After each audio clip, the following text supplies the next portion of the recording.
Aloha, good evening, everybody, and on this pleasant Friday night from West Jordan, Utah, welcome to the foot of the Ochre Copper Hill. Tonight, it's a renewal of the Copper War rivalry between two long-standing rivals, Bingham and Copper Hills. And with my broadcast partner, Olympus graduate Nate Thatcher, Alexander Timolip joining you here from Copper Hills High School. All right, Nate, I turn to you. The first thing I say is you've been a part of a special rivalry before. You know how special these nights are. There is nothing like these kind of nights in high school sports. Yeah, region play is different, but it especially hits different when it comes to rivalry play. As you mentioned, I've been a part of it. High school rivalries are just something different. There's something in the water, it seems, that day. The blood gets boiling, and the ball starts shooting. Lights go out. Things are getting different down here tonight in Copper Hills. So we talk about both of these teams. Copper Hills comes into this game 6-6. Bingham 7-6 coming into this game. It really is interesting to look at these two teams because on paper you would think this really doesn't mean that much. No, it means something because both of these teams get together, and this is the opener for region play. This means a lot, and this could determine a lot of where this region could go tonight. Yeah, wins are going to mean a lot more come region play, and especially when both of these teams have been fighting for wins the entire season, right? Both of these teams are around that 500 record. They're going to be fighting and clawing their way for wins. And especially looking at Copper Hills, they started out 0-3, and they wanted to come back. They fought their way back to a 500 record. They're going to keep clawing their way for wins. So let's get to the Heidemann & Associates Keys to the Game, presented by the full-service law firm that is committed to winning for the client. Heidemann & Associates. All right, Nate, what about these teams need to do to come out of here with a big W here tonight? So I've got two keys to the game for both of these squads. I'm going to give one for the offense and one for the defense. First, for the home team in Copper Hills, they need to crash the glass on shot attempts. In close games, the different shot has always come down to who out-rebounded who, because whoever wins that stat wins the game because they're the more physical team. On defense, I think the Grizzlies need to have high pressure early because Bingham likes to swing those passes around the perimeter quickly to get those open threes for the corner. Then looking at the Miners side, they need to succeed on the fast break. Luke West is their star player. He's a monster at creating speed in transition. They need to attack hard and succeed in that category. And then on the defensive side, protect the middle. We talked with Bingham before the game, and they know that Reiser's going to try and attack that middle and then pass and dish out, or either attacking himself at the rim. So protect the middle of the paint when it comes to the defensive side of the ball. And if they do that, then the Miners should come on top of the win. So here we go then, ladies and gentlemen. Bingham and CH, the two old foes of the Copper Mine, and we're off and running here tonight. Stockton Tueller has it out front for the Miners, and he hands to Luke West out front, guarded by Boston Lamborn. West's first shot is up, that rattles out, and the rebound is captured by Tyler McVeigh. And here comes Isaiah Reiser, the sophomore who is averaging nearly 20 points a game this season, just over 20 points a game, which is fourth in 6A. Tyler McVeigh's first shot is short, and Tueller gets the rebound. Yeah, that's not the type of shot you're looking for early. As I said, Reiser likes to control the tempo on the offensive side of the board, and so he's going to try and dish out for open shots, but just not a good look that time by McVeigh. Tueller gets it open lane to the basket, goes hard, and he's fouled. And it will be the first time we see Stockton Tueller at the line. Yeah, that was a great drive that time by Stockton. Recognized a weak side deficiency on the defense. He was able to attack the basket. Didn't get the bucket to go, but now he gets to go to the charity stripe for two. And he gets the first to break the seal here for both teams this evening. 1-0 in favor of Bingham.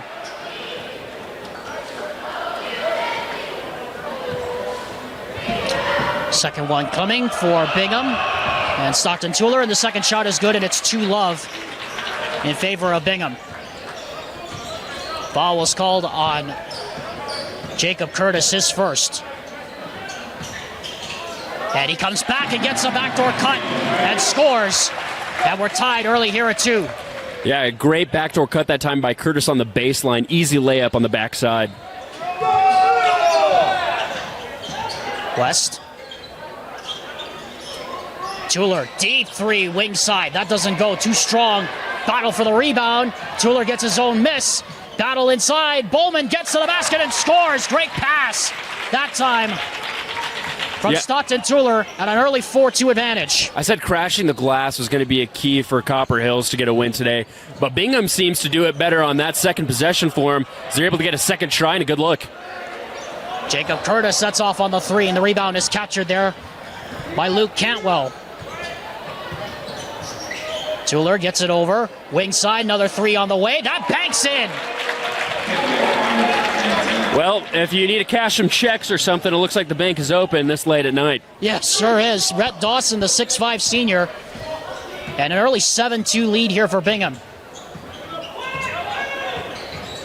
Reiser drives hard to the basket with a left hand. Yeah, that's what he does best right there.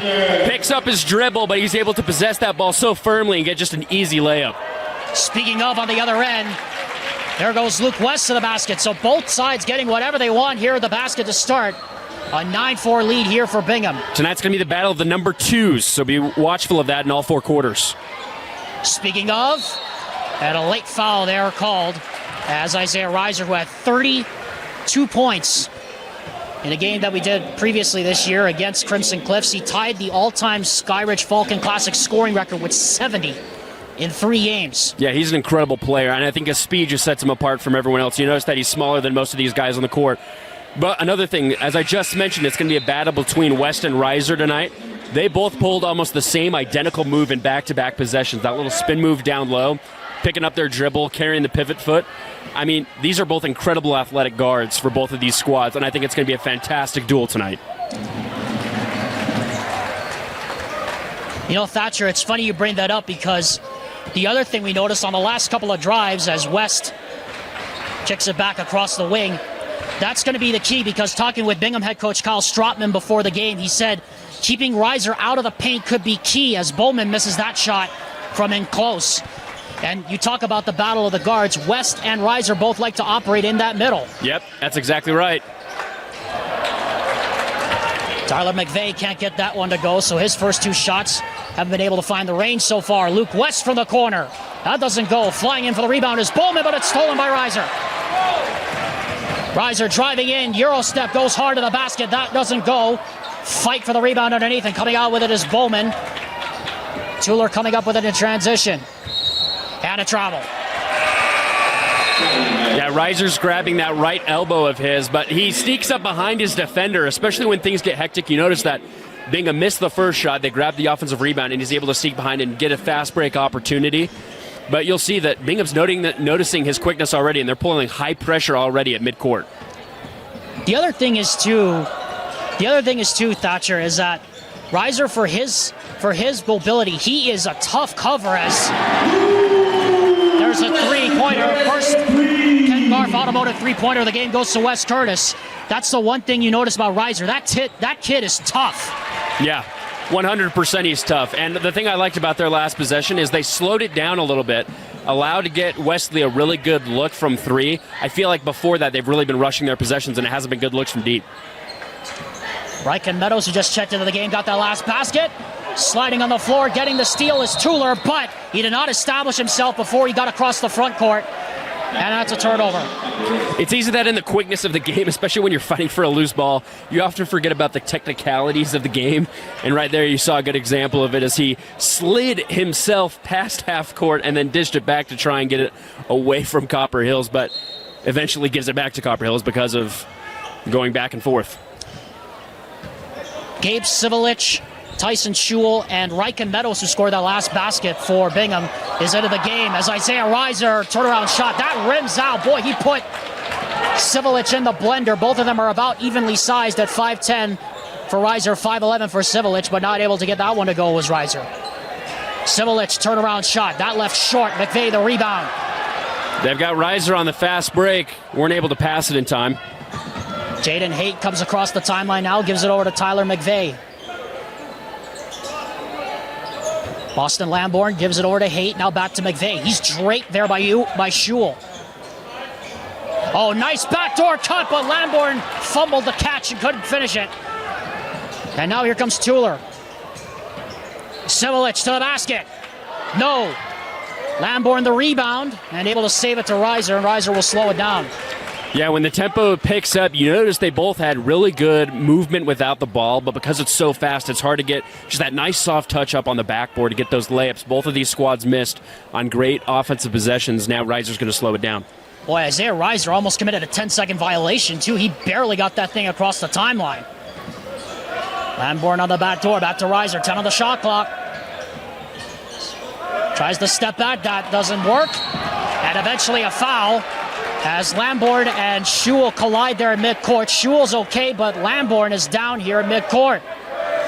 Yeah, that was a dangerous pass that time by Reiser. He picked up his dribble in a really high pressure, tried to get it out to the right side of the key, and Lamborn still down, grabbing his head. Yeah, Tough battle and contest for that ball. It looks like he's okay, though, trying to shake it off, but I don't think with a head injury you want to chance anything these days, Nate.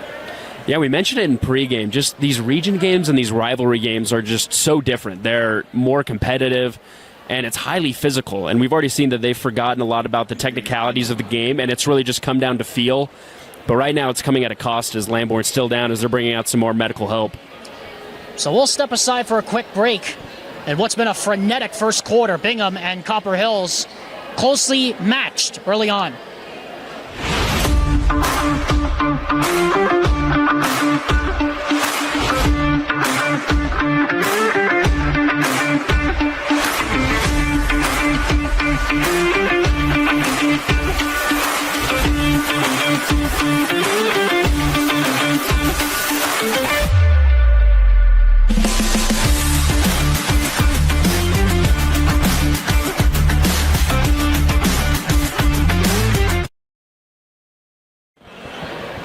Igloo Outfitters, proud sponsor of KSL Sports Rewind's coverage of high school sports all season long. Boston Lamborn was helped to the bench in an 11-9 game here early on as Stockton Tuller goes inside and scores. Nice cut to the basket. Yeah, he had a mismatch down low. It's just an easy over-the-shoulder pass that's just basically as simple, and it's the principle of the game, just going right down, easy bucket. Reiser gets a double screen, in fact a triple screen now, back 20 seconds on the shot clock. Here's Jaden Haight. Curtis on the baseline looking for a cutter, gets it back. Jacob Curtis now back to McVeigh, 10 seconds on the shot clock. Nice spin move. Wes Curtis now drives off the glass, that won't go, and the rebound is taken down there by Bowman. Yeah, I thought the open three in the corner was probably a better shot than taking that tough jumper from about 5 feet out. 13-9 our score here, approaching a minute 30 seconds here in the first quarter, and what's been a frantic first quarter. Tuller once again matched up, a little jump hook in the lane, that doesn't go, and the rebound is captured by McVeigh. Reiser dribbles around the screen, puts up the tough shot, count it, and one! Well, wherever he goes, whatever he does, it doesn't matter. The ball always finds the bottom of the cup. Yeah, he caught a double team there on the near side of the basket. He's able to float it up with his right hand as he's leaning down to his left. A kiss off the top of the backboard as it touches every part of the rim and goes down. I mean, this kid is just unbelievable. You can see why he's one of the premier scorers in the region as he misses the free throw. But it remains a 2-point game here with under 90 seconds to go here in the first quarter. Double team in the post, tough shot, that doesn't fall for West, but gets his own rebound though and scores. You're noticing by Bingham, they're having quick backdoor cuts to the basket, and although their first shots aren't usually going down, they're just grabbing those rebounds as hard as they can to give themselves some second and third opportunities. And that's something you touched on, right, Thatcher, off the top. The ability to crash the glass, the offensive glass, as, boy, Jacob Curtis just can't get in the flow of things right now, struggling from the field. As the rebound comes down to Schewel. West pull-up jumper from the corner. Got it! And then Schewel being over-aggressive, trying to get out of the way, committed the foul on Reiser. It was only maybe a few minutes, if that, into the game when we said that this was going to be a duel of the guards. Reiser and West have already seen double teams on the wings as they attack the basket, and they're still able to score. That's amazing when you think about it, just how talented both of these guards are. Jaden Haight has it out front now, matched up against West. His hands all over him in the passing lane, but Reiser somehow got out of there. Sivelich on a double team, gets him.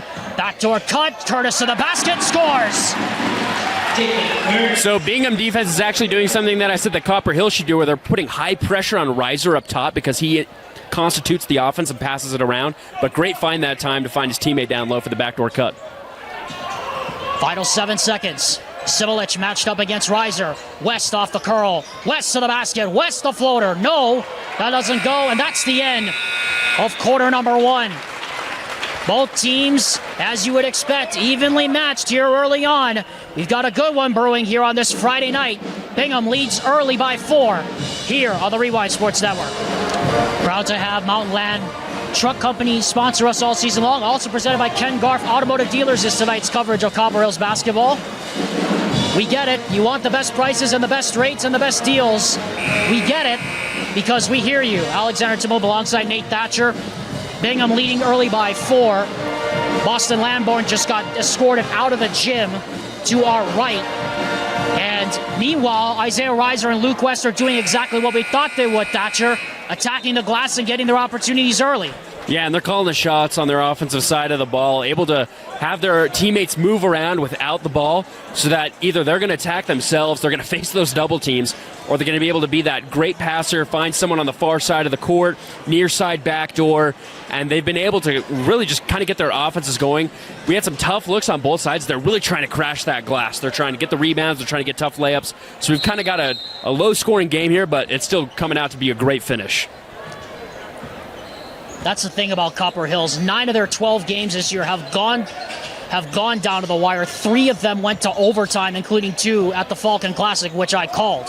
Yeah, I was able to catch their game against Skyline. Final score 43-40. Yeah. As Curtis is able to get that one to go down. I mean, it was just a tough game, and that's just the type of team that they are. They've been it all year. That three-pointer, no good. Rebound is captured there by Tyler McVeigh. Only 1 three-pointer that entire quarter made by both teams. McVeigh for 3. That's no good, and an offensive loose ball foul called against Jacob Curtis. So Thatcher, through 1 quarter so far, what do you think Copper Hills has to do to get more players involved? Because as we've seen this year, Copper Hills gets Isaiah Reiser involved, but then after that, they really don't have a second or third scoring option if Tyler McVeigh struggles. So what do you think they have to do here down the stretch of this second quarter, heading into the second half? Yeah, you can't really put all of the pressure on Reiser, especially as time goes down. And so I think, like I mentioned, going into the quarter, a lot of players have to move without the ball. And that way they can be able to set up good passes from Reiser or other teammates to get good open looks. They can shoot, you just have to give them good opportunities. Copper Hills has Jaden Haight out there, number 22, to replace Boston Lamborn. Reiser step back for 3. That doesn't go, and the rebound is captured by Bowman. That's already his 4th rebound here early. West, bounce in the post. Check out the corner. Tueller open look. Bingo! Just the second 3 anybody's made here in this game. Yeah, they had the defense collapse down low in the middle, and he was just wide open down there on the wing. As easy as a shot as it's been tonight. Reiser, oh, he dropped somebody to the floor but couldn't finish it. And the rebound is captured by Bowman, already his 5th board. He's catching bodies, but he needs to get a bucket. And meanwhile, we got a hand check on the baseline, so no basket.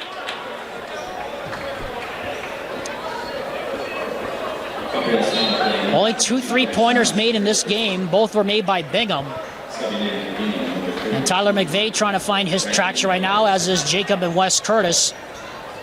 With no Boston Lamborn in there right now, Copper Hills' offense trying to find some rhythm here early in this first half. Alexander Timolip, Nate Thatcher on this pleasant Friday night. Here's Riken Meadows matched up against Curtis. Backs him down, jump hook in the lane, and a late foul called as McVeigh was underneath battling for the rebound. And that'll put Riken Meadows on the line to shoot 2. Yeah, that time Meadows just wanted to go one-on-one, and it wasn't really because he just wanted to take it, but it's because there wasn't a lot of movement on his backside, and so he just thought, this is my best opportunity, shot clock going down. And, I mean, he's by far the tallest guy on the floor right now, so if you have that opportunity to go one-on-one in the post, take that opportunity. Jaden Haight's actually the one that checked in. I'm sorry. That's actually Daxon Nelson that checked in, number 22, to replace Boston Lamborn. Meanwhile, Wes Curtis now goes to the bench with 2 fouls. So some early adversity here for Copper Hills. They trail by 7. Reiser gets it over to Nelson. Haight comes up, gives the screen. 13 on the shot clock. Back to Curtis. Jacob Curtis has a lane, goes strong. That rolls off the rim, and the rebound to Meadows. He's just had a tough time tonight. He's had open looks while going to the board, but just hasn't been able to get one to fall. Tuller can't hit that three. West with the offensive rebound. Scrap for it underneath. And a reach-in foul called against Tyler McVeigh. Yeah, that's a tough call against the Grizzlies, especially because it's a loose ball. Bodies are on the floor. And so you're really just trying to grab that ball. You're not trying to do any ill intent to anyone's arms or anything like that. And if you don't swipe it just correctly enough, they're going to call that foul. I stand corrected. Jacob Curtis now has 3. So he's going to be on the bench for quite a bit here. Tuller, nice dish back to Meadows. And the lead continues to balloon here for Bingham. They're up by 9 here early in the second. Austin Ormond checked in at the last stoppage. He has it now going to the basket. Left-hand scoop. That doesn't go. Ormond, though, fights for his own rebound and gets it. Copper Hills hasn't scored in almost 3.5 minutes right now. They really need a basket. McVeigh can't get that one to fall, and the rebound is captured by Tuller. It's come down to missing layups, honestly. They've gotten good looks as they've gone towards the bucket, just haven't gotten one to drop. That was a pretty good look there, but the miss there from Bowman. Here comes McVeigh driving down Main Street. Reiser fakes, puts up a 3, corner, that doesn't go. And Tuller grabs the rebound and another foul. That's going to be the 15th foul already on Copper Hills. And that is going to put Bingham in the bonus for the remainder of this quarter. And really right now, I mean, Thatcher, I mean, it just really comes down to those misses at the goal. And right now, Bingham's getting the breaks and Copper Hills is not. Yeah, and you could say it's because of physicality. I believe Copper Hills has also been desperately trying to establish that, hey, we're here, we're going to try and get to the bucket. We're not going to just try and hook up threes as we did in the first quarter. But I just think Bingham's just putting just enough pressure on the Grizzlies that it's just forcing some tough shots. Our first double-digit lead here of this ball game belongs to Bingham. Reiser drives, blocked by West. Schewel on the drive. Here's Tuller to the basket. And a timeout is called by John Watkins. An 11-0 run by Bingham. Wow, that's just unbelievable right there. I mean, they're able to attack and transition, and I said that's going to be a key point for Bingham to have success tonight. It starts with Luke West, and usually he's the guy that will lead that transition, but you see he blocks Reiser down low, and then the rest of his teammates finish business as they're able to just ignite their speed, get an easy layup, and as you mentioned, an 11-0 run right now for the Miners, and that's really been the difference. Grizzlies have only scored 2 points in the second quarter. If they want to have any chance of coming back into this game, I've seen them go on runs, but you need to start your run right now if you want to get some semblance of a close game at halftime. 11-0 the run here. Grizzlies have not scored in almost going on 5 minutes.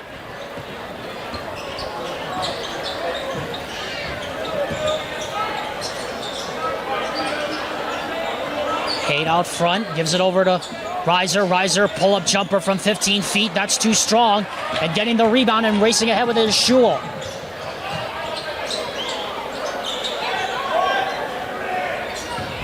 Here's Sivelich now up front. Yeah, high post. Don't know who that pass was intended for, but Meadows was able to save it. Schewel kicks it into the corner. Tuller, long 3. That doesn't go. Fight for the rebound, and Nelson comes down with it.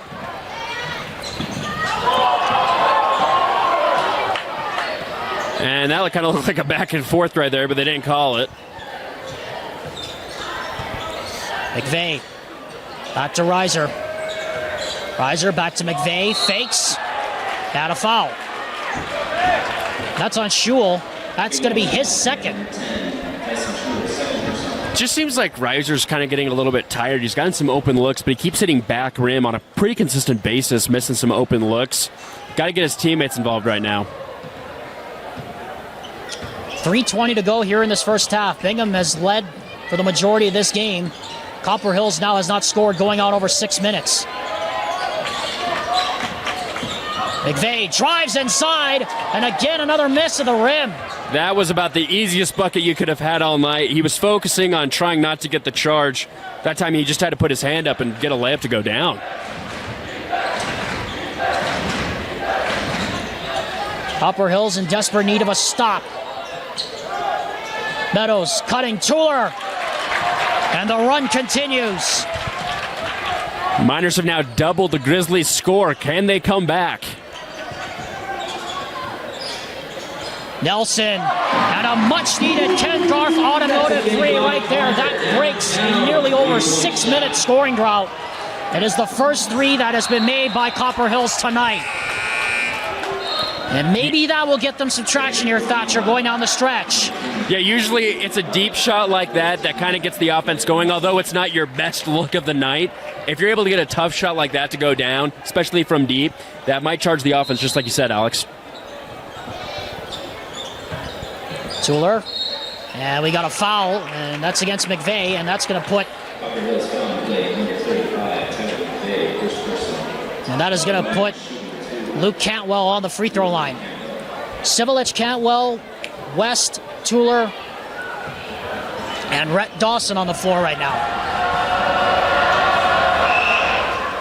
And the first free throw is up and good.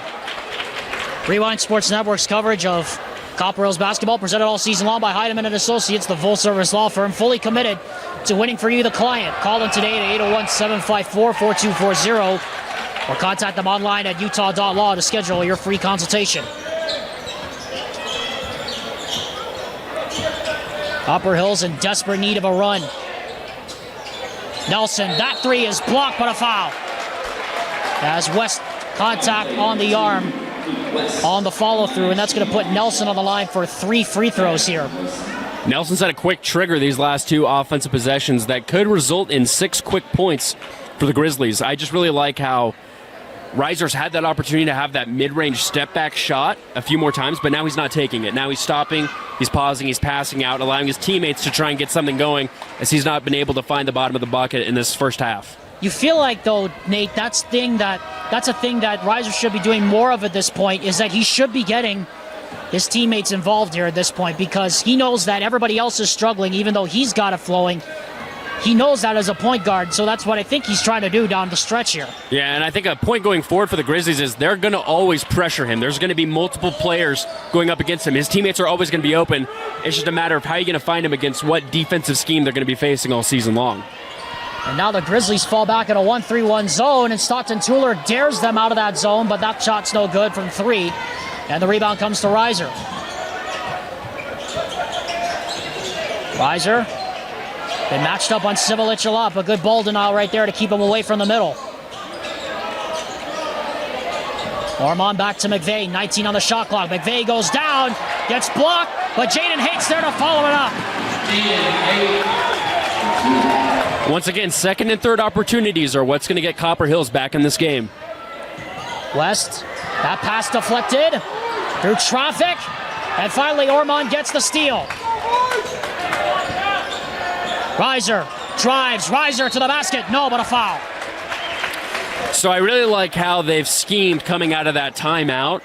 On defense, like you mentioned, they're going with the 1-3-1, and I think they're going with the zone because they've realized Bingham, the way they've gotten this big lead is that they've attacked the basket. So now they're going to say, hey, we're going to force you to shoot. If you're able to make that, hey, that's on us. But you haven't been able to make a ton of threes. Most of your points from this big break have been coming from straight to the basket. And then on the other side of the ball, now they've been able to move the ball like we've been talking about a little bit more. You're seeing that Nelson's got a quick trigger from the 3. He's been able to get to the free throw line as well. And now Reiser slowly but surely getting his points and trying to get these Grizzlies back into the game. Grizzlies have got the lead for Bingham now down to single digits with approaching a minute to go.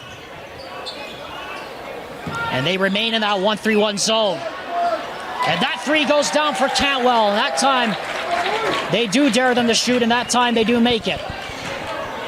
That's just the third 3 that Bingham has made in this game. Civilich on Reiser, now gives it over to Nelson. Nelson trying to throw it in, and that is stolen away. Not a good pass right there. West to the basket, and a foul. And Tyler McVeigh followed through and Looked like he caught West on the head, and that's going to be 2 shots. Yeah, the home crowd's going to disagree with that one. He mostly got contact with the ball, but I think they're going to say because his arm went down, he got a little bit of the arm on that one, as now Luke is going to try and be able to get 2 from the charity stripe. Bowman and Dawson Allen come back into the game now with 36.9 to go. So where the score is, you would suspect this is going to be the last possession of the first half. Jacob Curtis and Wesley Curtis going to check back in. As Copper Hills trying to find some kind of spark here getting into the second half, down by 13 points. They've been down by as many as 15. West's second shot is good. And now it looks like Bingham's going to come with a little full court pressure here to end this half.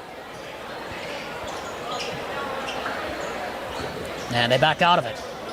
So this will be the last possession of the first half. There's about a 1 second difference between shot and game clock, but I'm sure Copper Hills will want to take every second off of this clock here and not give Bingham another opportunity.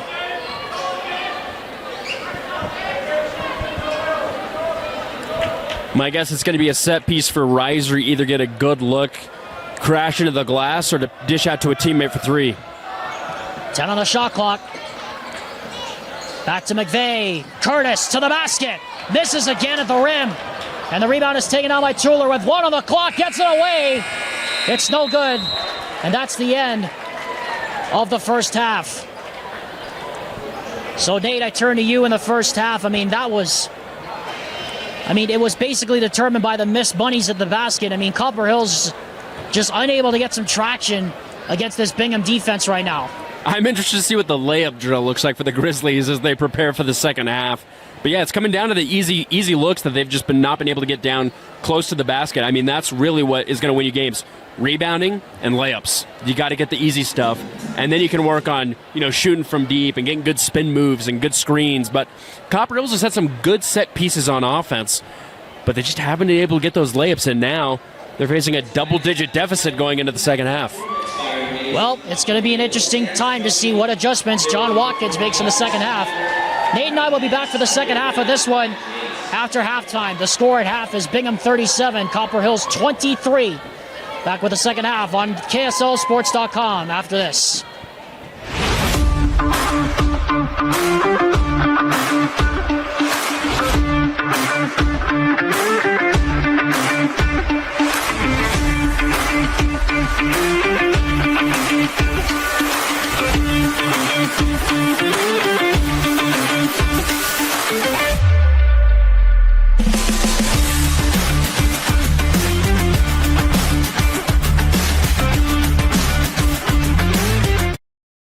It's time for another round of... All right, contestants, name that sound. Lettuce. Oh, you think that sound is lettuce? I wish it was. David, our resident champion from Ken Garf. That's the intern Dale, cracking ice for a soda. Correct. And that's why you need a Ken Garf dealership. If they listen this well, imagine how well they'll hear you.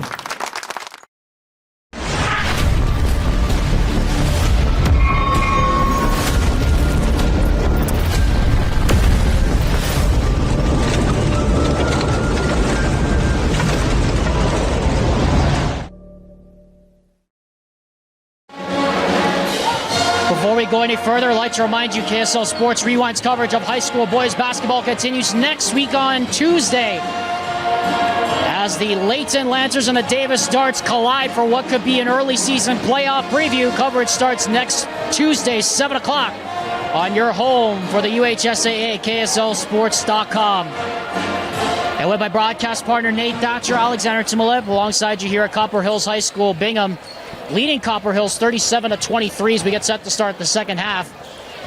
So Thatcher, I turn to you, and you have to wonder what's going through the mind of John Watkins right now, because you have to wonder what was said in the locker room between those periods, because this team needs to find some traction, and they need to find it in a hurry. Yeah, especially down 14 going into the second half. I feel like, and I mentioned it before he went into halftime, the set pieces and the plays that they designed were actually pretty good. And they were able to find some backdoor cuts. Reiser's teammates were able to move without the ball to allow him to find teammates down low, especially close to the basket. The big problem, they weren't able to make those layups. And so, like I'm saying, that's a great piece to be able to have open layups off of a play. That's exactly what you want every time, an easy bucket. They just weren't able to get him to drop. So you're down 14. My key is, hey, if you want to get back into this game, at least cut this deficit in half by the end of the third quarter. And that way, going into the fourth, you can gain some momentum and try and get this thing to within your grasp to maybe grab a win when it's all said and done. Now, on the other side for Coach Stratman and Bingham, he has to be thrilled with the way his defense played in that first half, because really that was the difference. Yeah, they put high pressure up on Reiser. Right after he hit midcourt, it seemed like his defender was just immediately on him. And then they were forcing tough passes out to the wing, which caused easy turnovers. And as I mentioned in the keys to the game before, it allows for easy transition offense. And I saw that Luke West was probably going to be the guy to do it tonight, but in fact, he was causing the chaos on the defensive side, and then his teammates were able to finish on the offensive side in transition, something he usually does. But they were able to do something that the Grizzlies weren't, and that was make their layups, and that's why they're up 14. Well, Copper Hills hasn't been any stranger to close games this season. They, like we said, had 9 of their 12 games go down to the wire decided by 10 points or less, and they had 3 of them this season go into overtime. But they're going to need some serious help here in the second half if they want to make a game of this. Yeah, the Grizzlies know how to claw their way into and out of a game, and I'm expecting that this one should be no different. Tate Bowman out front, gives it across now. And a 3 on the way for Luke West. So the Grizzlies went into a 2-3 zone right there. They attacked the middle and then brought it back out and swung it around the perimeter for an easy look from Luke. That's exactly what you want if you're facing up against that zone defense. This now the latest largest lead for Bingham. They led by as many as 14 points before this. Now their largest lead here is 17. Curtis inside, and a blocking foul called on Bowman. So to start on the first possession of the second half of the Grizzlies, there was movement, but I feel like it wasn't the movement that they should need. Reiser's getting to the middle, and then his teammates are kind of gliding right past him, and it caused for some congestion in the middle. I think the guys out on the wings need to be moving to allow for some open shots. Into the backcourt goes Ormond to get that pass. Ormond gets around the screen, and underneath, and Tyler McVeigh just had that go right through his hands and out of bounds. You have to wonder if their misses from the first half caused him to stop right there and try and dish it down low to his teammate, because he didn't know if he would make it. I mean, he had a pretty decent look, could have gotten blocked, but... Boy, that's a great look underneath right there. Great passing from Luke West. And this now the latest largest lead. So Bingham's now asserting their dominance here in this third quarter, and the Grizzlies have to get something cooking if they want to get back into this one at all. A 19-point lead for Bingham. McVeigh to the basket, and finally his first field goal of the game. That's a good job by McVeigh as Bingham pushes in transition. West to the basket. That's exactly what Bingham does. They go fast, they go heavy, and they give it to West down low for those buckets. McVeigh driving, and he scores. So that's 2 in a row for him. So McVeigh, 2 possessions ago, I really liked how he gathered his pivot foot and was able to make a really good spin move. That time, he just says, hey, Wes, I'm going to take you one-on-one, pick up my dribble, and just take you to the basket. And you feel that's something they should be doing more of here in the second half. That's something that was missing in their game, Thatcher. Yeah, especially the making the basket part. Well, yeah, obviously, especially that, as Luke West, another 3. And the lead just continues to balloon here as Bingham running away with it here in this third quarter, and John Watkins has seen enough. And the Bingham Miners just taking all sorts of advantage here of Copper Hills in this game, and really, Thatcher, if you had told me this would have been the score coming into this game, I would have said you're crazy. Yeah, but I just think that the first half misses, right, we've already stressed on a lot of times. But now in the second half, they move to that zone. And as I mentioned, they're going to say, hey, Bingham, we're going to allow you to shoot the 3 because you didn't shoot that many in the first half. And so they're making their layups in transition, which is what Bingham loves to do. And then now they're making open threes in their half-court offense. So Bingham is getting exactly what they want in the second half. You have to wonder, if you're the Grizzlies, how are you going to scheme now to counteract this second-half surge from the Miners to maybe try and get your way back into this one? As I mentioned, you want to try and cut that deficit in half. It was 14. It's ballooned up to 20. So now I'm thinking, if you get it to within 10, still manageable. But now you've only got under 6 minutes left in this third quarter.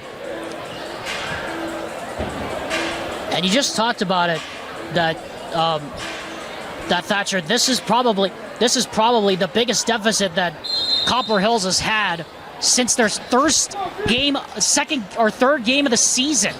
I mean, they have not faced a deficit like this, I would probably suspect, since the Layton game. Yeah, when I called that game up against Skyline, they were down by double digits quite frequently throughout the first half. But they're able to go on a run specifically because of the way they set up their half-court offense. But just right now, they're not getting good looks. Off the block. That three on the way. That is off the mark. No good. Reiser chases down the long board. Reiser's got to get things going. I feel like I haven't seen him cut. And he's going to prove me wrong right there.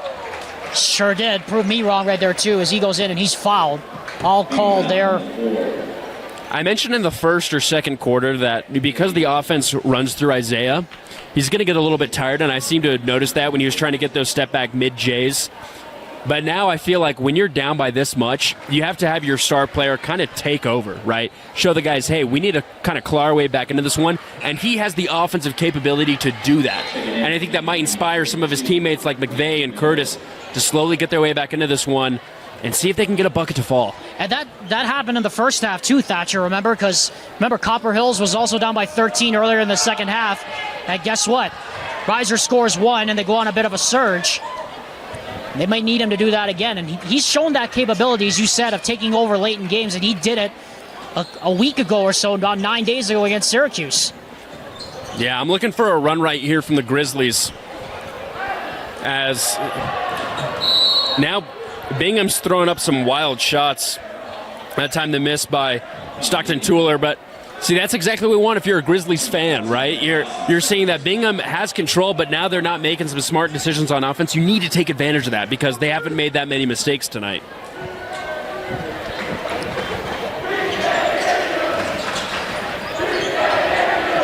Armand has it out front. Curtis goes to the basket. Rolls off the rim. McVeigh almost fumbled that. But gets the offensive board, new 35. On the backdoor cut, Jacob Curtis blocked from behind, but a foul. I loved the movement on that offensive possession. The first setup, before they got the rebound, you had two screens set up parallel to the basket, and they just ran right around, missed the layup, but then that time Curtis is able to try and get a backdoor cut baseline. Doesn't get the bucket to go, but because you have two guys just going straight at him, he's able to go to the free throw line for two. Curtis hits the first. Third foul called on Rhett Dawson, so he's going to sit for a while. Shewell comes back in.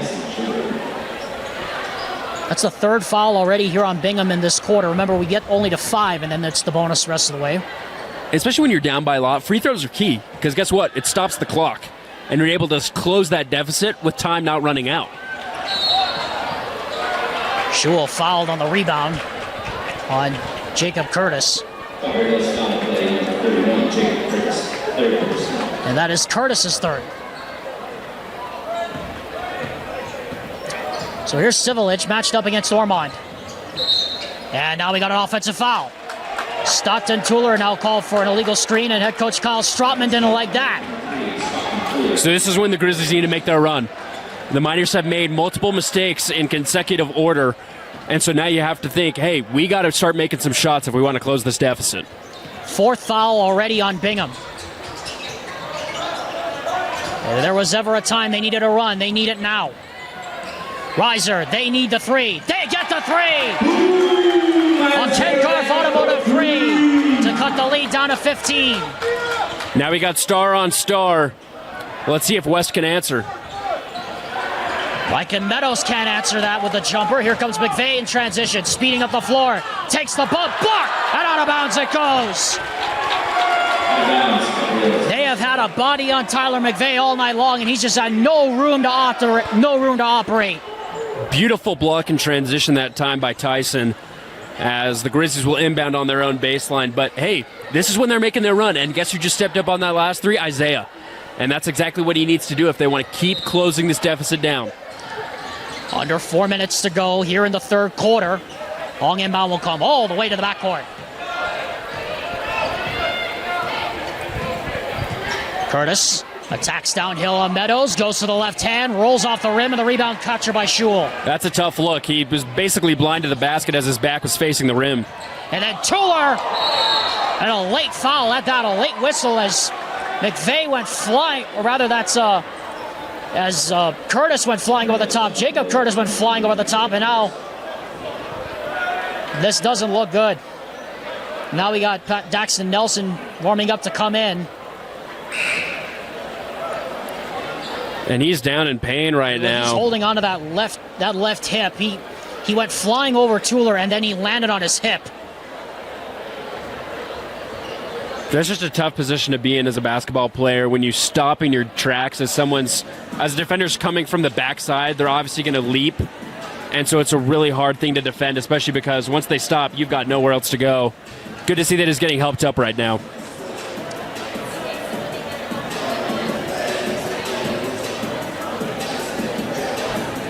It's been that kind of a night for both sides. As Curtis gets up holding that right hip.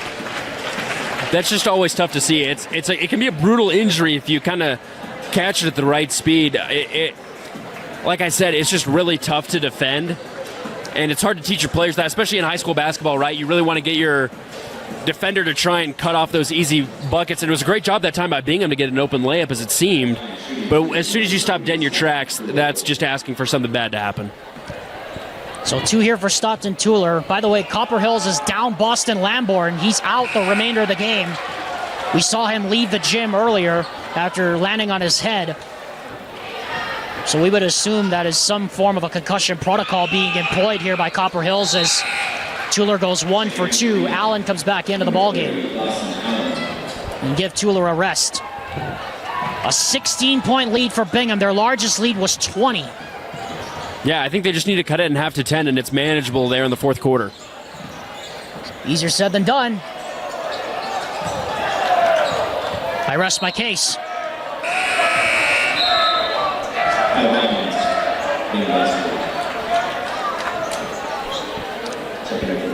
So Bingham will have it now. It's just been that kind of a night for Copper Hills. They've not been able to get any traction on offense. Especially from deep. And so let's see if they can be able to try and find something down low. It seems like they've had success getting those layups to go here in this third quarter. West turns, tough shot, and banks it in off a couple of defenders. A couple. He might have had 2 or 3 right on him, and he's just able to turn around and get a nice easy J with the right hand. Lead back up to 18. Reiser, tough bounce in the corner, but Nelson was able to control it. Reiser drives downhill. Trapped in the corner, finds McVeigh, cut into the basket, lost control of it, got it back. Shule gets off of him and scores. McVeigh's done a great job of that tonight. He stops his pivot foot, and he just swivels with his low center of gravity till he gets the shot that he wants. Open layup that time for him. West drives. Boy, he just threw away Isaiah Reiser on that play. As back and forth they go, it's a 52-34 lead. Reiser blocked again. That time it was Bowman who got his hand on that one. Yeah, they're catching all of his fancy craft tonight. That's a 4th block of the quarter by Bingham. And meanwhile, we got a foul as West tripped up Nelson from behind, and that is going to put the Grizzlies on the line for the remainder of this third quarter. Jacob Curtis has 3. Rhett Dawson has 3, so no one else in serious foul trouble right now at this point for both teams. So they're down 18. They need to go on a little bit of a run here if they want to close this deficit. And as I mentioned earlier in the quarter, the free throw line is the place to do that. And you can't afford to leave points at the free throw line here at this point as Nelson misses the first. Rewind Sports Network's coverage tonight brought to you by Heidemann and Associates of Copper Hills Basketball, the full-service law firm fully committed It's a winning for the client as, again, another 1-for-2 trip. And a 17-point deficit here for Copper Hills. This is the closest they have been. West, nice spin move, turnaround, bank shot off the glass. And he's just getting anything he wants right now. And that's just a tough shot because he's turning towards the basket on the baseline and then banking it off from the baseline. That's such a tough shot. But right now, in this second half especially, he's getting anything he wants. Now we got a foul away from the basketball. Reiser made the three, but the basket won't count. It looks like they're going way deep into the bench here as Copper Hills. As Mohamed Njai is going to get set to check in. And that's just a product, I think. You're down Boston Lamborn. You're also down Jacob Curtis at this point. You're just looking for any kind of spark on offense here. Yeah, and honestly, you're just looking for some form of consistency now that you're down 2 key players. And I think also they're just going to look for some form of offense. Can someone give another extra kick, that little juice like you mentioned, to just try and get any run going, because that's how you need to get back into this one. Wesley Curtis rather goes 1 for 2 again from the line. Copper Hills 4 of 8 from the line here in this quarter. And they still trail here by 18. They've been as close as 15, but they haven't gotten any further into the deficit. West, meanwhile, bricks that three. And a tough finish off the rebound there from Schul. Yeah, they're now making the tough shots as Copper Hills was missing the easy ones in the first half. That's just been the difference tonight. Reiser open look three-pointer. That's short. Schul the rebound. Largest lead that Bingham has had is 20. That ball is tipped right to Njai. 2-on-1. Njai. And that gets swatted out of bounds there by Schul.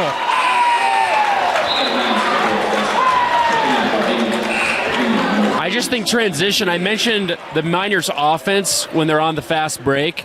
Now they're just really good at being on the defensive side of that. I feel like the Grizzlies have had some opportunities here in the third quarter to get some things going, really, as they're in transition. But the Miners have just been able to shut things down, especially in the paint, and not allow easy layups when they're in that fast break motion. Officials over at the scorers table trying to figure out who's in, who's out.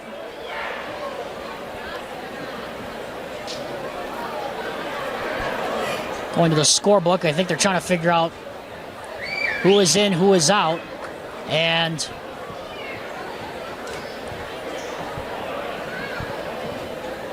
I think the umpire may have just made a motion for a technical foul. As now he's calling the crew chief over, and they're going to go look at the scores table here. And we are indeed going to have a technical foul. Administrative technical foul, Copper Hills.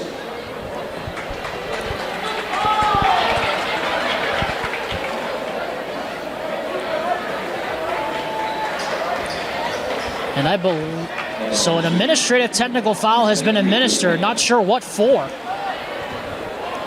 It may be that Njai wasn't listed in the scorebook. But either way, that free throw rattles and goes. And this is now the largest lead of the night for Bingham.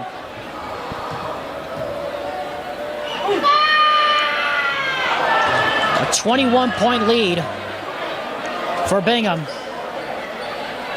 Yeah, and in high school basketball, technical means 2 free throws and the ball. Yep. So 21-point deficit, and now you just have to wonder, can the Grizzlies get anything going? Because the Miners are just looking flawless right now in this third quarter.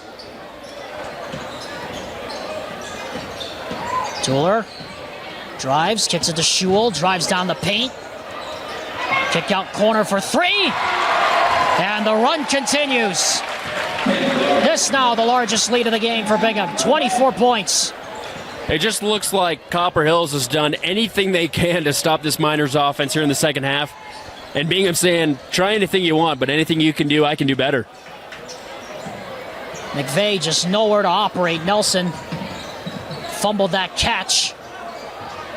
Back to Reiser, 10 on the shot clock. Reiser, nice backdoor cut. McVeigh lays it in. And this will be the last possession of the third quarter as the shot clock has been disabled.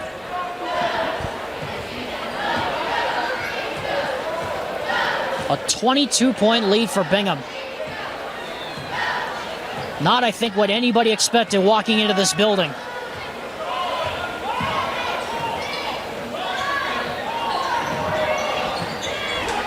Tuller, blocked by Curtis, gets his own rebound, hit the bottom of the basket.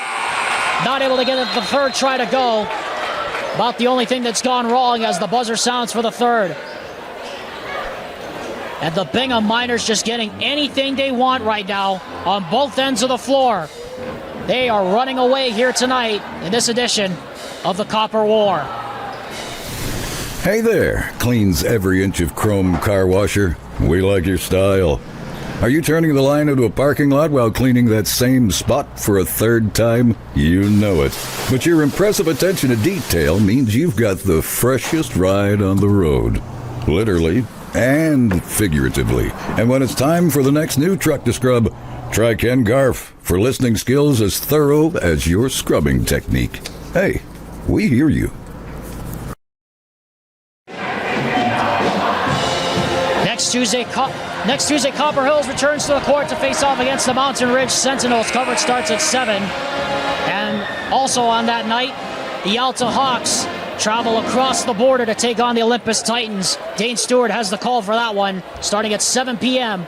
on your home for UHSAA basketball, KSLSports.com. And with my broadcast partner, Nate Thatcher, Alexander Tumulip here at Copper Hills High School for Copper Hills basketball, presented by Ken Garf Automotive Dealers. So, Nate, I turn to you, and I almost have to say I'm stunned at the scoreline, because we would have thought that Bingham had an advantage coming into tonight. You wouldn't have thought they were going to make it look this easy here in this game.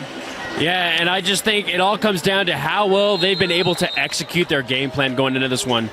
You mentioned that we went over the keys to the game in pre-game, and they're basically just doing everything that we said that they should do if they want to win this game, and that's why they're up so big. Reiser is able to get that one to roll in. One of the few good looks he's had tonight. Able to tip it off and out of bounds, and will stay with Bingham. Out of bounds. Bingham basketball. So it looks like the Grizzlies now are going to go in some full court press to try and force some turnovers if they want to have even a miracle to try and get back in this one. 7 minutes and 46 seconds officially left here in the gym. Just waiting for the shot clock to reset.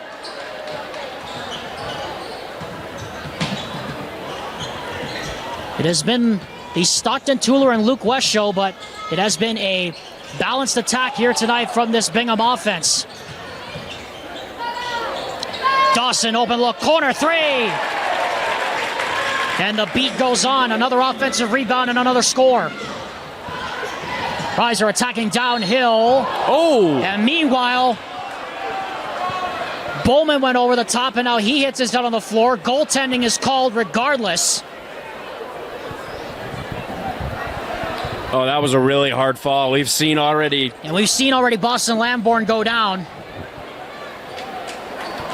with a head injury, and he was able to get up with some assistance and leave the game.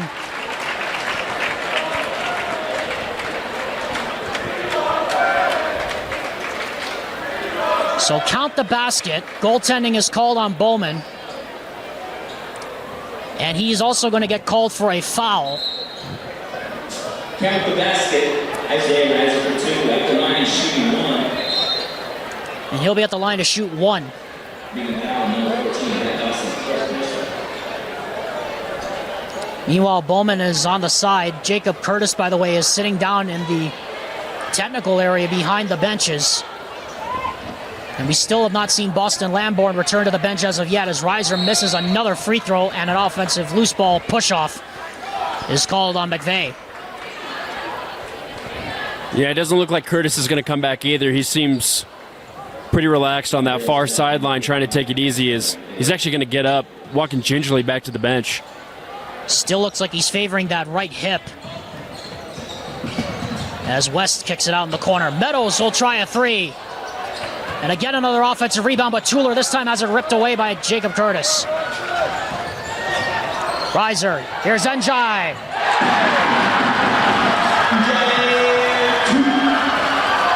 63-44. Sivelich, pull-up jumper. That doesn't go. And an offensive foul as Meadows goes over the back of Njai. This might be the first sign of any momentum that we've had tonight, but it might just be too little, too late. But I love the response right now by the Grizzlies, right? You're down by 20, over 20 at some points, but they're still got that fight in them. They're working hard in transition, doing hard presses. Now they're forcing stuff in transition on the offensive side, get some easy layups. I'm really liking the fight I'm seeing from the home team right now to respond to this really big deficit that the Miners have put on. Kyle Strautman calls a timeout. We'll take one with them. Can Copper Hills make one last push? They're down by 19 with 7 minutes to go.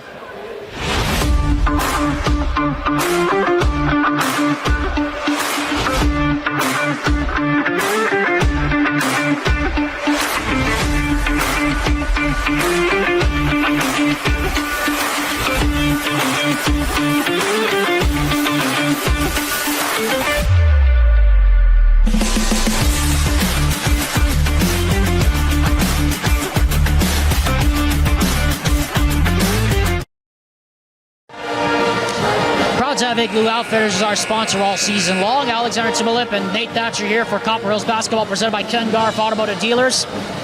Well, you were just talking about it, Nate. I mean, this is the first sign of any momentum we've seen from Copper Hills all night. Even if they don't come back and finish off this comeback, what do you want to see from them down the stretch? Well, really any momentum in the fourth quarter of a game should carry on to your next contest, and I think that's what I would want to see from Copper Hills is, hey, if we can get something going against this really good Bingham team here tonight, maybe in our next game we can have that success kind of carry over and we can start a game well so we don't face such a large deficit right from the get-go. Right, and that's the thing, right? You want to put a whole 48 minutes together, you don't, or a whole 32 minutes together. You don't want to wait till the final 8 minutes to do something. Of course, your Olympus kids would know something about that as Austin Orbach goes in and scores. See, now they're able to get those layups that they missed in that first half. Now they're able to fall, but I think it's just too late. West, nice kick out. Sivelich, open three. Yahtzee! That was a beautiful pass that time by West. I mean, pushing down to the basket, behind the back throw. Beautiful execution on a quick play. Almost looked like an NBA three-point kind of play as Curtis answers back with a three. Missoul. Another Ken Garff automotive three-pointer. Sivelich, Schul, he'll try a three. Everybody's getting in on the fun here tonight for Bingham. Yeah, and that's because the Grizzlies didn't execute their transition defense well enough. Miners getting anything they want on the offensive side. And a kickball called on Tyler McVeigh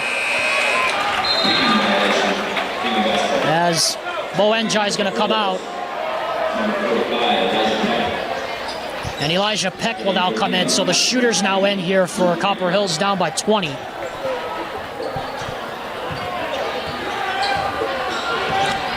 Copper Hills' next game will be Mountain Ridge on Tuesday. Not an easy game by any stretch of the imagination, but this Bingham team, certainly on tonight's evidence, looks like they could be a force to be reckoned with here in Region 2, as that three doesn't go, and the rebound is captured by Peck.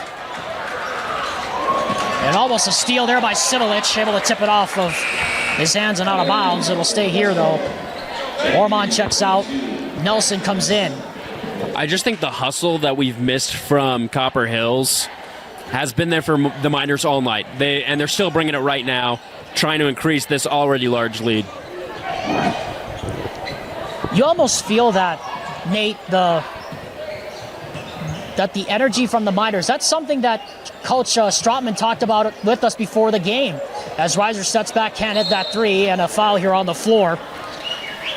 You almost feel that energy, that Strautman wanted to come out with energy, the Miners have, and the Grizzlies just have not found a way to respond to it. And in my experience, when you're an away team in region play in a rivalry game and you're bringing the energy, only elite teams do that. Only really good teams can do that, and they can control the tempo on an away floor. And that's exactly what Bingham's done here tonight. I just feel like they've done anything and everything they've wanted, and they've set themselves up for a fantastic start to region play as we're gearing in now to the final few months of the season.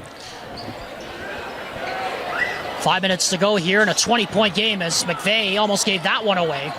Curtis, one more. Nelson, open look, three-pointer. That doesn't go. And Sivelich collects the board.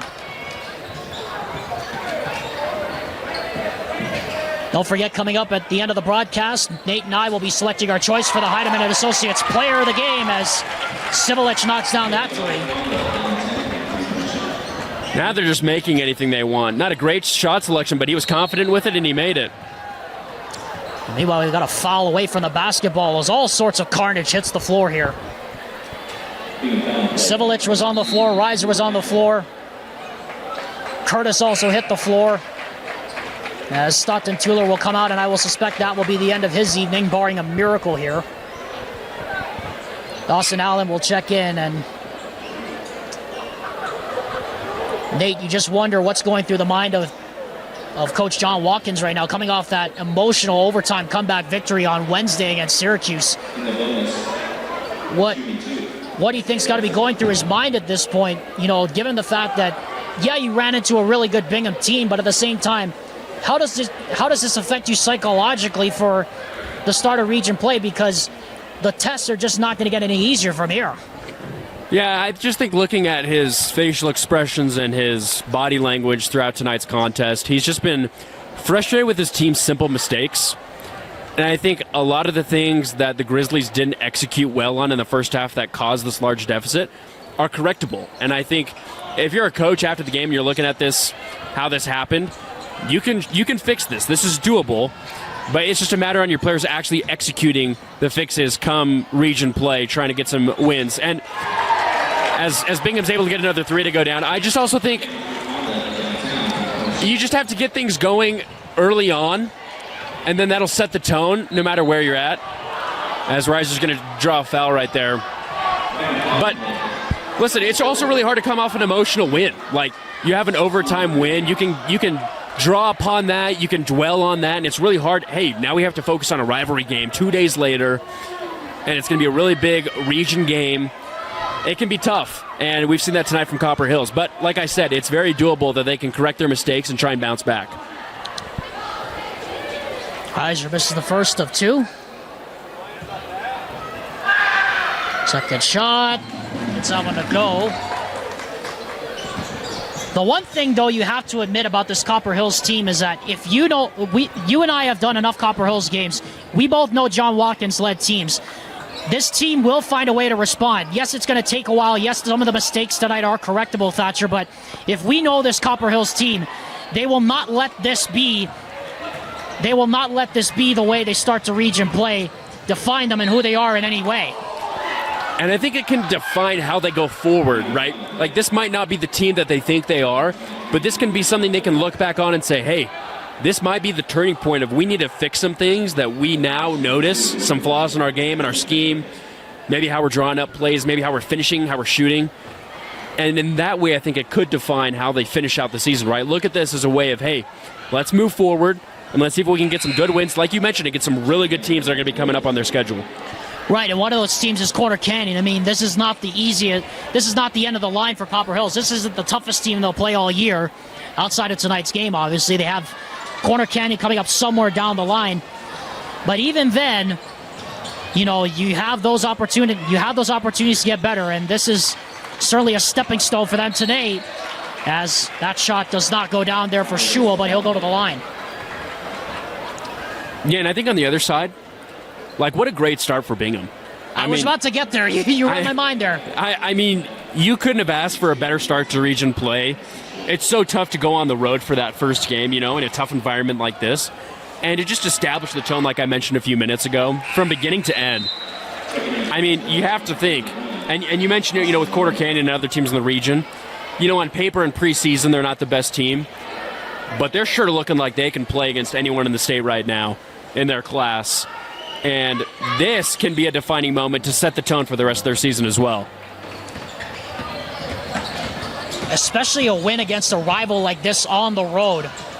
I mean, as Ormond can't hit that three, Peck comes in for the rebound.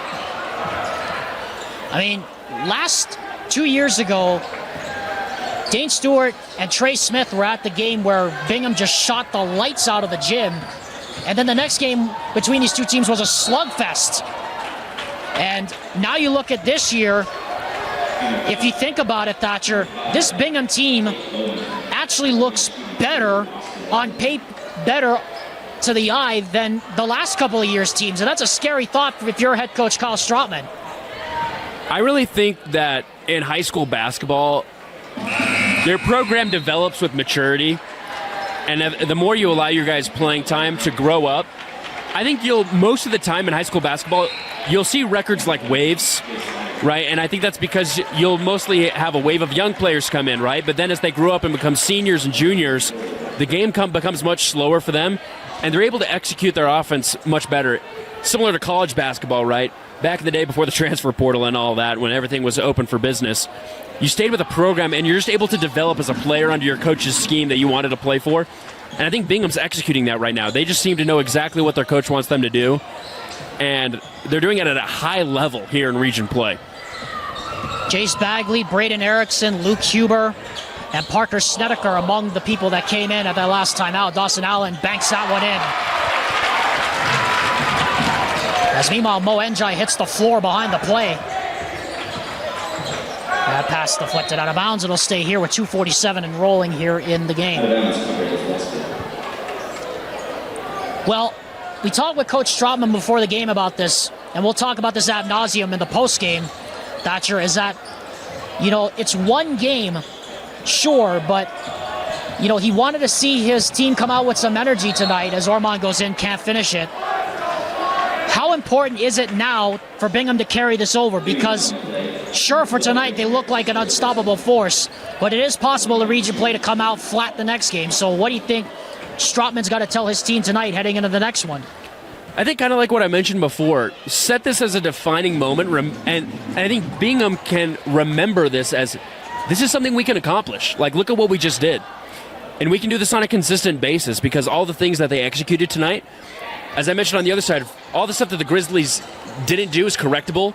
I think all the stuff that Bingham did tonight is sustainable. And you're looking forward to all these tough games that they'll play. Just say, hey, we can play with anyone. If we execute our game plan, follow the coach's schemes, they're able to do whatever they want if they allow themselves to. But like in basketball, I think most of the time it'll come down to shooting and executing exactly what you exactly want to do. Elijah Peck out front, gives it over to Ormond, matched up there against Erickson. Nelson. Njai puts the brakes on, back to Ormond, back in the corner, Nelson, 13 on the shot clock. Nelson, wing side three, that doesn't go, and a foul is Haight. Is fouled on the putback. Got a little bit of a foul fest here as the game's out of hand here in the fourth quarter. But you would expect that, given the fact mostly the reserves are in right now for both sides. Right, and that's what I was about to get to. You allow these younger players to get some physical play in. As I was mentioning just a few minutes ago, it allows these players to develop for eventually, if they stay in the game, they stay with the same program. It allows for them to become better. And so, if you're just a casual fan, right, you don't want to see a slugfest of fouls. But this is allowing for these players to understand how to move in such a physical contest. Dryson Peoples and Lucas Neidig comes in at that last stoppage. As everybody's cleared the benches here in this game, Copper Hills will fall to 6-7. And Bingham's going to get to 8-6. And 1-0 in region play. And again, coming off that huge overtime win at American Fork.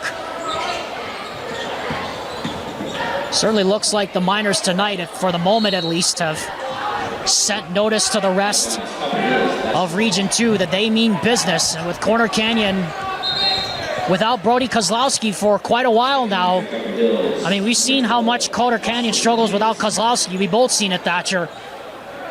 On the basis of tonight's evidence, Bingham is showing you that they can probably challenge against anybody now in the region and in the state. I mean, they've completely cleared their bench, and they're still able to sustain this lead, albeit against other reserves. Right. But I think it just comes with a mentality that, hey, we're going to play with toughness, with grit, and we're going to try and win every single game that we can, because I think it just also comes down to that mindset of we can compete with anyone that we're going to go up against for the rest of the season. Huber, it's an inside. Neidig, nice finish off the glass. able to rip that one away as we're under a minute to go. This will be Bingham's fourth win in the last 5 tries. And their third in the last 4 here at Copper Hills. And as we are under 30 seconds to go, and this will likely be the last Bingham possession of the evening. The Miners led by as many as 24 here tonight. And they never let Copper Hills breathe in the second half. Shot clock down to 10. Peoples out front. Just going to give it to Huber. Huber puts up the tough shot. That doesn't go. Knighting the follow and scores. Been the order of the night. As we have 3 seconds and 2. Ormond puts up the 3. That doesn't go. And that's it. The Bingham Miners come on the road and serve a statement to the rest of 6A Region 2. They defeat Copper Hills in this Copper War battles 82-57. We'll be back to wrap it up after this message from Igloo Outfitters on the Rewind Sports Network.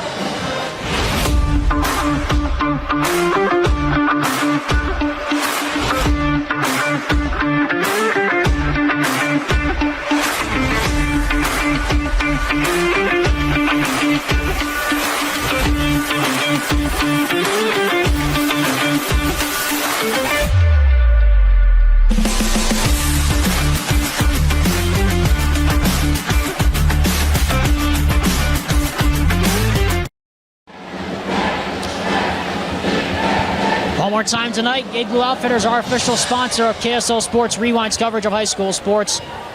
Visit them online at igluoutfitters.com for 20% off your next order when you enter the promo code REWIND. Copper Hills basketball presented by Ken Garff Automotive Dealers comes to a close on this Friday night with Bingham running away with it against Copper Hills 82-57. Alexander Tbilip and Nate Thatcher joining you here courtside. Nate, I'll be honest, I don't think we expected that from Bingham coming into this ball game. We knew that Bingham was the better team. We didn't think they were going to make it look this easy here tonight. Yeah, I think it's easy to expect in rivalry basketball, no matter who may have the better record or who may have the home court advantage, it's usually going to be a dogfight. And I just think that comes with the anticipation, the emotion, the mindset. But tonight, Bingham just made, like you mentioned, an absolute statement. And they came in here, they set the tone right from the get-go. And I just think you have to credit everyone in their starting lineup knew their roles tonight, and they did it well. And I think that's what their opponent failed to realize tonight is, what can I do when I don't have the ball? How can I move? How can I create space? Copper Hills failed to do that. Bingham took advantage, and they absolutely just blew them out of the water. Now, on the other side for Copper Hills, of course, we know this isn't the end-all, be-all. This is only the first region game. You talked about how all of these things tonight are correctable, but what's the one thing they have to correct before Tuesday's game at Mountain Ridge? It's making those easy layups that I think created that big hole in that first half. I mean, you could say one of the biggest things in basketball, make your layups.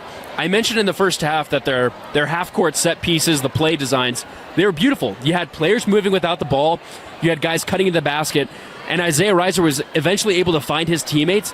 What they couldn't do was just make those simple and easy shots. They were down 14, which again was manageable going into the second half, but because they dug that hole, I think they tried some things out in the second half that didn't work out, and so it just caused that hole to dig deeper and deeper until eventually they couldn't find their way out of it. Yeah, Bingham put up 45 second half points. Copper Hills was able to manage 32, but it was all mostly in garbage time. Time for a Heidemann Associates Player of the Game presented by the full-service law firm that is committed to winning for you, the client. Nate, it's really hard to pick one tonight because there were so many players for Bingham we could have picked. But I think in this instance, we're going to go with the guy that started it all tonight, Stockton Tueller. Yeah, Stockton was just able to set the tone, and I think he helped another star, Luke West, kind of get his thing going in the second half. But because Stockton set the tone early, it allowed for his teammates to get open looks like Luke, right, where he was going to be the focus going into pregame. But because his teammates, like Stockton, were able to get things going early, get some shots to go down, facilitate on offense, it just allowed for not only Luke, but the other teammates, the other Miners to get involved. Everyone just seemed to find the ball go through the hoop tonight in just such an easy and efficient manner, and I think you just have to give Stockton that credit. We want to say, though, to Luke, we love him. We love Luke. Oh, we love Luke West. It's just Stockton Tuller was the engine tonight. Right. Not saying Luke was any more or less part of the battery. And I will guarantee you that Luke West moving forward, he will probably 75 or 80% of the time be the player to watch and the player of the game after every single contest that they have. I mean, he's such an incredible player. We saw him go up against double teams, triple teams, and the way that he's just able to stop, pivot, get any shot that he wanted with such ease and confidence, I mean, that's a special player right there. Stockton Tuller, our choice for player of the game. Nate, boy, that was a long layoff for me, but I'm glad I'm back calling games, and I look forward to calling another one with you pretty soon. And let me also just say, you did a great job calling that Skyline game a couple weeks back. You did a great job. Thank you. It's a little more difficult when you're doing solo, but it is. I'm glad to hear being with a good partner, and I'm looking forward to some more good games the rest of this year. We're just getting started, folks. Region play is off and running. We have more coming next Tuesday with Dane Stewart at the Game of the Week, Dusty Litzter, and the boys. We will all be back next Tuesday for more KSL Sports Rewind coverage of boys basketball. Until then, we bid you aloha from Utah and say goodnight with the final score. Bingham 82, Copper Hills 57. Take care of one another, everyone, and be safe.